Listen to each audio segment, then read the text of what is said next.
Assalamualaikum, halo, kembali lagi di channel Indah25. Kita membahas seputar warung sembako ya. Dan terima kasih ya buat teman-teman yang tetap setia menonton channel Indah25 dan yang sudah subscribe ya. Terima kasih banget buat teman-teman yang belum subscribe ya.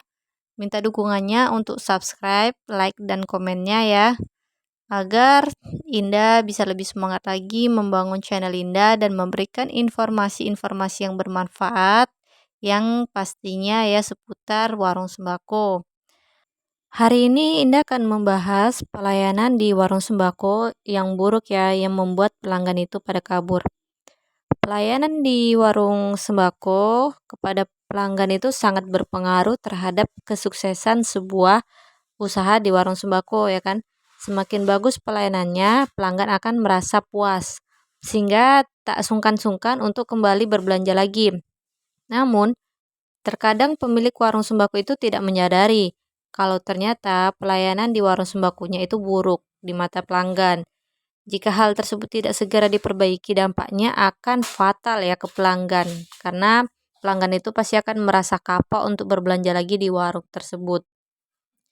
Jika pelayanan di warung tersebut itu buruk, biasanya ya pelanggan itu tidak tidak komplain gitu, tidak langsung berbicara kepada pemilik warung.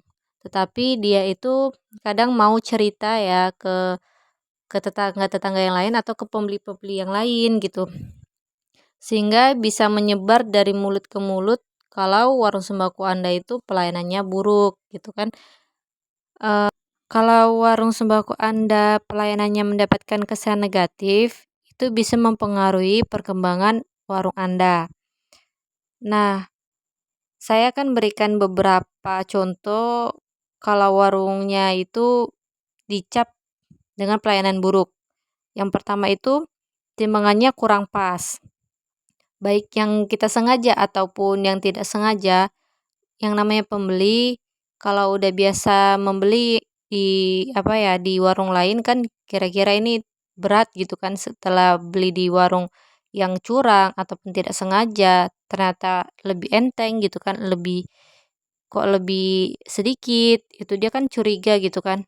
Lalu dia karena rasa penasarannya itu dia mencoba untuk timbang ke warung lain dan ternyata itu timbangannya berkurang atau timbangannya itu tidak cukup gitu. Nah, jadi dari situlah dia nggak mau belanja lagi di warung tersebut dan malahan ada orang yang mau cerita ke yang lain bahwasanya beli di sana itu timbangannya kurang gitu. Nah, yang kedua itu jam operasional ya atau bukanya itu tidak tentu. Kadang buka pagi, kadang buka siang, kadang tutup. Jadi buat pelanggan itu kecewa dan itu merupakan pelayanan yang buruk lah ya. Karena tidak jelas giliran pelanggan mau beli warungnya tutup gitu. Yang ketiga, menjual barang yang kondisinya rusak. Misalnya dimakan tikus, kemudian terigu atau tepung berasnya itu sudah berkutu, gula pasir basah, telur ayamnya busuk, minyak gorengnya beku gitu kan. Jadi kita itu kurang teliti sehingga barang-barang rusak seperti itu kita jual gitu, terjual. Entah itu sengaja ataupun tidak sengaja, itu kerugian yang membuat warung sembako kita itu dicap buruk gitu. Yang ketiga, menjual barang yang sudah kadaluarsa. Jadi, jangan sesekali kita menjual barang yang kadaluarsa. Apalagi makanan ya seperti mie, kemudian jajan-jajanan. Karena kalau udah kadaluarsa dan sering kita jual seperti itu, maka pelanggan itu atau pembeli itu akan merasa risih, merasa ditipu, kenapa barang kadaluarsa dijual gitu. Yang kelima, tidak melayani retur barang yang rusak ya. Jadi kita beli ke warung, ternyata ada barang yang rusak dan penjualnya itu tidak mau tanggung jawab, tidak mau ganti rugi, tidak mau memulangkan duitnya ataupun ganti barang yang baru.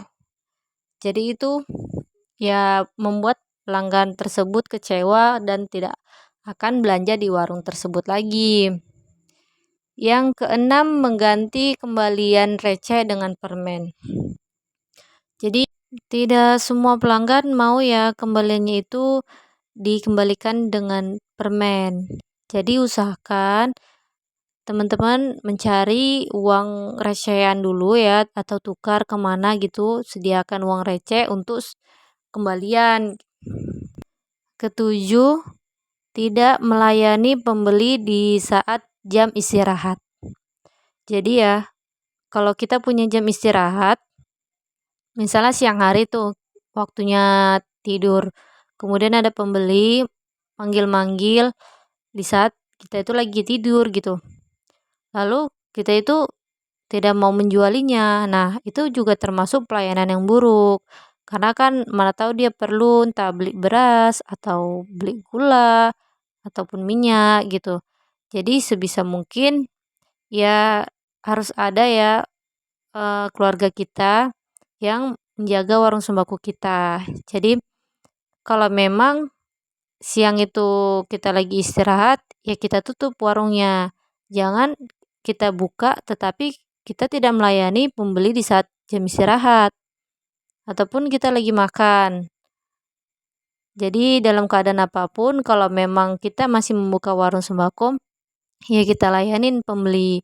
Jangan kita cuekin. Lalu kedelapan, bermain HP di saat ada pembeli. Nah, hal ini juga merupakan pelayanan yang buruk di warung sembako. Karena bagaimanapun berapapun pembeli membeli barang di warung sembako kita juali terlebih dahulu dan jangan sampai kita malah lebih memperdulikan HP kita. Karena jika kita melakukan hal seperti itu, maka pembeli akan merasa dicuekin dan merasa bosan. Akhirnya pembeli lebih memilih untuk pergi. Yang kesembilan, penjual atau pemilik warung sembako itu mencurigai pembeli kalau pembeli tersebut itu menyolong ya di warung sembako dia gitu. Nah, ini juga merupakan pelayanan buruk. Makanya sebisa mungkin ya penjual atau pemilik warung sembako itu memasang CCTV. Jangan sampai kita menuduh pembeli untuk menyolong atau mencuri barang-barang yang ada di warung sembako kita. Karena apabila kita menuduh tanpa bukti, itu juga merupakan pelayanan yang buruk di warung sembako kita. Lalu yang ke-10, kita sombong ya, sombong atau cuek atau kita itu tidak ramah lah ya kan. Itu juga merupakan pelayanan buruk.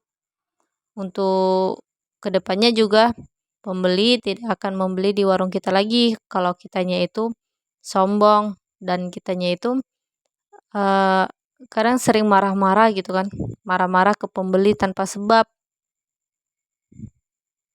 Oke, itu saja yang bisa saya sampaikan. Semoga bermanfaat ya teman-teman.